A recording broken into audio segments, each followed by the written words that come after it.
ઉતરેલી કઢી જેવું મોઢું લઈને આટા માર્યા કરે. એક વખત આ દીકરાના પિતાએ જોયું કે દીકરો પરણીને આવ્યો ત્યારથી મારી ઘરવાળીને કંઈક તકલીફ પડી ગઈ છે. એટલે એક વખત બેઠા સાંજે જમીને પૂછ્યું, કઈ મુશ્કેલી છે? બોલી કે હા છે. શું છે? આ જ્યારથી આપણો દીકરો પરણ્યો ને 50% એના સાસુ સસરાનો થઈ ગયો. દુઃખ તો લાગે કે ન લાગે? આને મોટો મેં કર્યો છે. એ વખતે પેલા એમના પતિએ આ બેનને એવું કહ્યું કે આ જે દીકરી આપણા ઘરમાં આવી એ તને બરોબરની સાચવે છે? તો કે હા બરોબર સાચવે છે. તને માન સન્માન આપે છે? તો કે હા આપે છે. તારું ધ્યાન રાખે છે? તો કે હા રાખે છે. અને પછી એ ભાઈએ જવાબ આપ્યો ને, એ તમામ સાસુઓ સાંભળજો.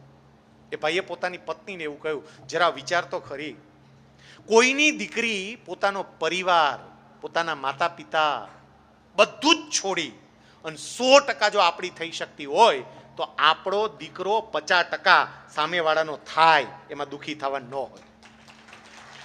એમાંય જે દીકરીને ભાઈ ન હોય ને એવી દીકરી જો તમારા ઘરમાં આવી હોય તો તમારા દીકરા માટે એક માતા પિતા નહીં, 2 માતા પિતા છે, એ પણ સમજજો. એવા સંજોગોમાં તો દીકરાને ખાસ કહેવું કે બેટા સમયે સમયે ત્યાં આંટો મારતો આવ, પૂછતો આવ, એને કંઈ તકલીફ નથી ને. બંને પક્ષે જો આ રીતે સમજે ને એટલે થોડી સહન શક્તિ